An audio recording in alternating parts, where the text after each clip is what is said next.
Yes ధర్మపురిలో 2026 I news calendar ను ఆవిష్కరించారు తెలంగాణ మంత్రి Adluri Laxman Kumar.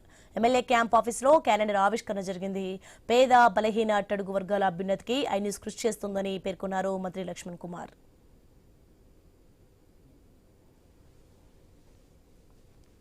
I news channel యొక్క యాజమాన్యానికి మరియు ఛానల్ పనిచేస్తున్న ఉద్యోగస్తులకు తెలంగాణ రాష్ట్ర ప్రజల పక్షాన నిరంతరం పనిచేస్తున్న ఐ న్యూస్ ఛానల్కు నూతన సంవత్సరం సంక్రాంతి శుభాకాంక్షలు తెలియజేసుకుంటూ మరియు వారి యొక్క క్యాలెండర్ ఏదైతుందో ఆ చేతుల మీదుగా ఆవిష్కరించినందుకు ఆ యొక్క యాజమాన్యానికి ఐ న్యూస్ ఛానల్కి ప్రత్యేకమైనటువంటి ధన్యవాదాలు తెలియజేసుకుంటూ ఈరోజు ప్రజల పక్షాన నిరంతరం ఏ ప్రాంతానికి సంబంధించినటువంటి పేదవాళ్ళకు కానీ అట్టడుగు వర్గాల ప్రజల పక్షాన ప్రభుత్వాన్ని తెలిసే విధంగా ఏదైతే ఛానల్ ప్రజల మధ్య ఉన్నటువంటి ఐ న్యూస్ రాబోయే రోజుల్లో గొప్పగా ప్రజల పక్షాన ఉండాలని కోరుకుంటూ మరొకసారి యాజమాన్యానికి ఐ న్యూస్ యాజమాన్యానికి మా ధర్మపురి నియోజకవర్గానికి సంబంధించినటువంటి ఏదైతే ఐ న్యూస్ జర్నలిస్ట్గా ఉన్నటువంటి మా మిత్రునికి వారి సిబ్బందికి అందరికీ ప్రత్యేకమైన శుభాకాంక్షలు అభినందనలు తెలియజేస్తాను.